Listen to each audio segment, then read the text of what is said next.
a fella that you couldn't get angry with. He wouldn't let you get angry with him. He'd do something wrong, and most of the time, everything he did, you know, we had to get on him about it. But he'd just look at you and grin, and you say, "Oh, hell with it," and let it go, you know. You couldn't get him to do right. He did what he wanted to do. Oh man, he was just a kid throwing newspapers for the Morning Advocate and State Times. I think he was just about 15 years old, and his mother didn't want me to teach him to fly. And I told her, I said, "Lou, if I don't teach him to fly, he's just going to go next door. There's 4 schools out at the downtown airport." And I said, "He's going to learn to fly. He's made up his mind. He's going to learn to fly." I said, "You want him to fly with me or somebody you don't know?" She said, "Go ahead and teach him." And he was real easy to teach. He was a first cousin to a bird. James Poche was a pilot who grew up with Barry. He was a pilot, and Barry already had a commercial operation. He was a charter pilot, and that's pretty rare in high school. Then, while most young men his age were still working up the courage to ask their girl to go steady, Barry Seal began demonstrating his courage by flying daring undercover missions into Cuba, bringing Fidel Castro's insurgents weapons courtesy of the American CIA. David Holmes is another Baton Rouge pilot who grew up with Barry. Barry was just the kind of guy you could talk to, and he was very friendly, jovial, and everything else, but when you finished talking to him, you didn't know any more than when you started.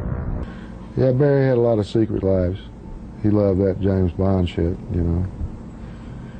He knew Johnny Rivers, didn't he? Oh, yeah, yeah. We used to fly Johnny around. Yeah, secret agent man.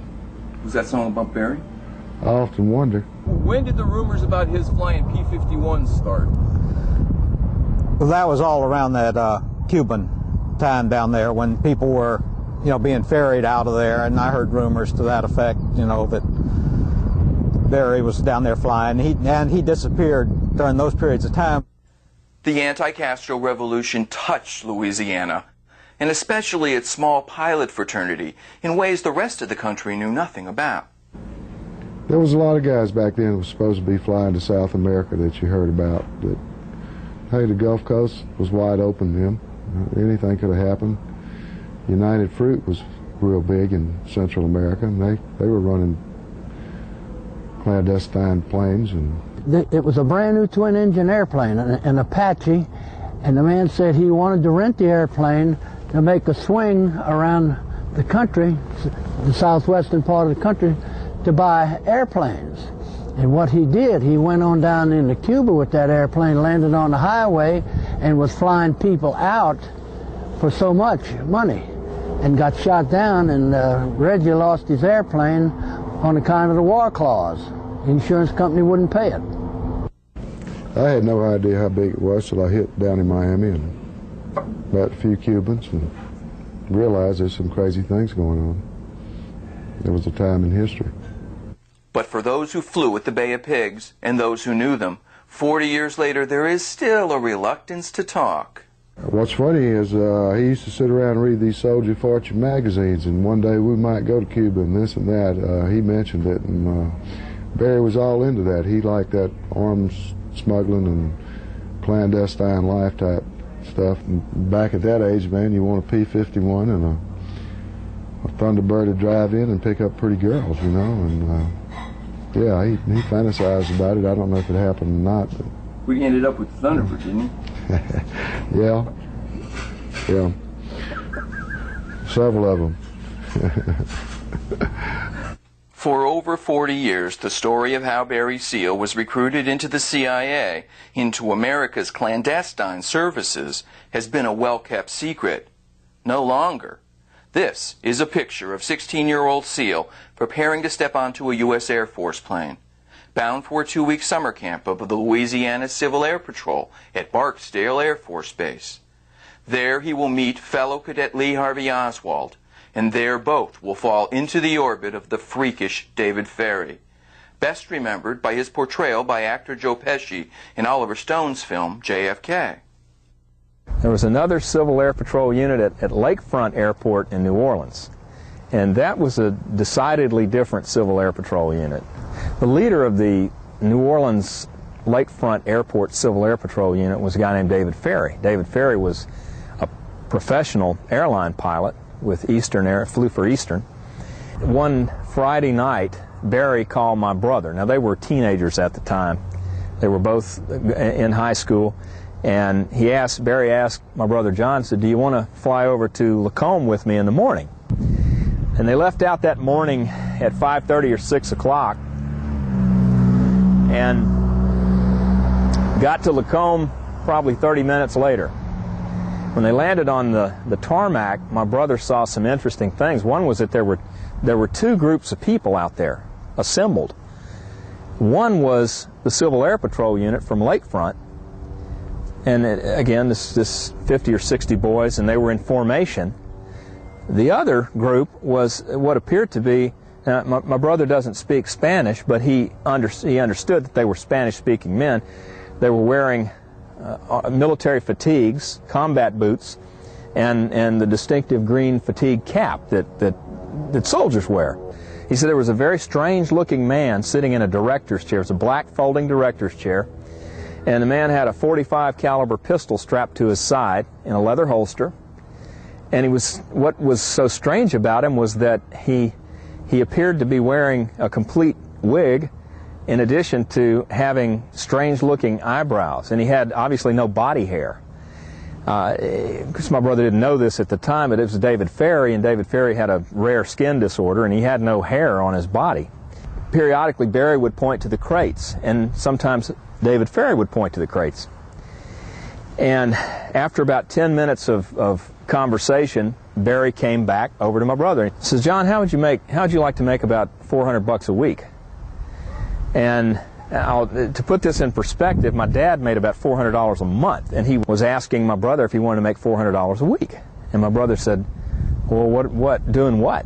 He said, "Flying planes with me." As we later discovered, David Ferry was probably at the time working for the Central Intelligence Agency, and it appears that Barry Seal was working for David Ferry. While still an impressionable teenager, both Barry Seal and Lee Harvey Oswald came under the tutelage of a man you wouldn't want your worst enemy's kid to know, David Ferry, a pedophile, and worse. Oh, he's a real weird guy.